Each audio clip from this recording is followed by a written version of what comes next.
take a call in this debate. I told the National Whip that I wouldn't be speaking. However, I don't believe the comments from Chris Hipkins can go unresponded to. No, it's not too late, and I want to respond to Mr Hipkins' comments.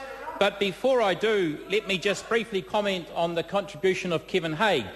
Kevin said that he was speaking on behalf of his co-leader, Materia Ture.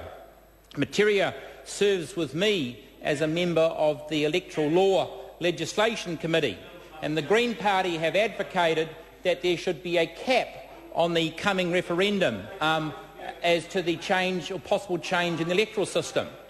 The evidence that the committee has heard is that there are many organisations interested in the outcome, many organisations wanting to contribute to the public debate and the outcome of that coming referendum. And so to suggest that we should see some sort of cap just shows is a totally impractical suggestion, because there are many organisations who have made submissions on this on the referendum bill. Many organisations should have the right to go out and express their view. And so, for example, we have 4 different electoral systems up for grabs, if you like, in the coming referendum. Who's to say he's got the God-given right to promote one particular viewpoint? There may be half a dozen different organisations who want to promote a pro-MMP campaign. There may be 3 or 4 organisations who want to promote a pro-first-past-the-post campaign. When it comes to imposing limits, what do? Do you say, well, we're going to allow $500,000 to promote each type of electoral system, and if there's 5 organisations wanting to run a campaign, they should have $100,000 each? If there's 2, they should have $250,000 each. It is simply not practical to have a limit on that referendum, because there is no, unlike a citizens-initiated referendum where you have one organisation promote that referendum and that one organisation has got a spending limit to make its case to the people, there could be any number of organisations who want to express a view and influence the public outcome of that referendum. However, Mr Speaker, let me just come back to the comments of Chris Hipkins. What Chris Hipkins has said, he's criticised the National Party for overspending on television advertising in the 2005 general election. I think they had an allowance of $900,000, and they went out and spent $1 million on TV advertising, and they said in our calculations we forgot to allow for the GST. We forgot to allow for the GST. We could only spend $900,000, but we spent $1 million, and we've broken the law. So if you listen to the debate this evening, you would think that the Labour Party was the paragon of democracy. They stood up for free speech. They stood up for democracy. So there will be very few people in this country will be aware that it is actually illegal. It is actually illegal for a political party to go out and buy broadcasting time, other than what is given to them by the government or the organisation responsible for running elections. And that is the National Party position. And so we currently have a law, sir, where it is illegal for the ACT Party, for the Green Party, for the Maori Party to go out and purchase broadcasting time and try and compete with the 2 largest parties in this Parliament. It is illegal for us to go out and compete with the Labour Party. It's illegal for us to go out and compete with the National Party. Those 2 larger parties get something like $900,000, $1 million for broadcasting. The allocation to the Green Party at the last election was around about $200,000, and the Maori Party and the ACT Party were given $100,000.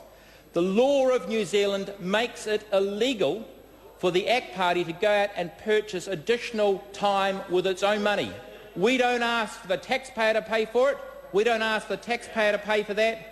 We'd like to go out and raise our own money to try and compete on an equal footing with both the Labour Party and the National Party, and the law denies it.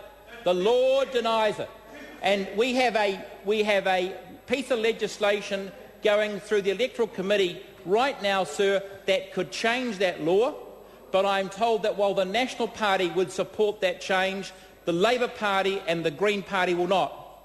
And I'm told that the Minister of Justice would be happy to amend that legislation to provide an equal chance for all of the political parties in this country to compete on an equal footing, to go out and raise their own money to enable us to compete at the next election on equal footing, and the Labour Party is opposed to it and the Green Party is opposed to it. And so for anyone from the Labour Party, from the other side of the House, to stand up and to have the gall to suggest that they support a free and democratic society when they know full well that let me say to the Labour Party, if the ACT Party was to introduce amendments to that legislation to provide for all parties in this party to campaign on an equal basis, would you support it? Would you support it? Would you support it? So the situation is that the last election, the two largest parties in this parliament were given by the taxpayer $900,000 each to purchase broadcasting radio and television time. The ACT Party was given $100,000, the Maori Party was given $100,000, the Green Party was given $200,000, and we are denied the chance to go out and raise our own money to compete. And when I first met Tariana Turia prior to the last 2008 election, I recall her telling me that the Maori Party were significantly disadvantaged. They wanted to go out and purchase radio broadcasting time on Maori radio, and they were denied the chance to do it. If they could have raised the funds, they couldn't have spent that money. And so let me repeat again to the Labour Party, because if the Labour Party is prepared to support an amendment to that legislation, I'm prepared to go to the Maori Party and seek support. You're not prepared to support it.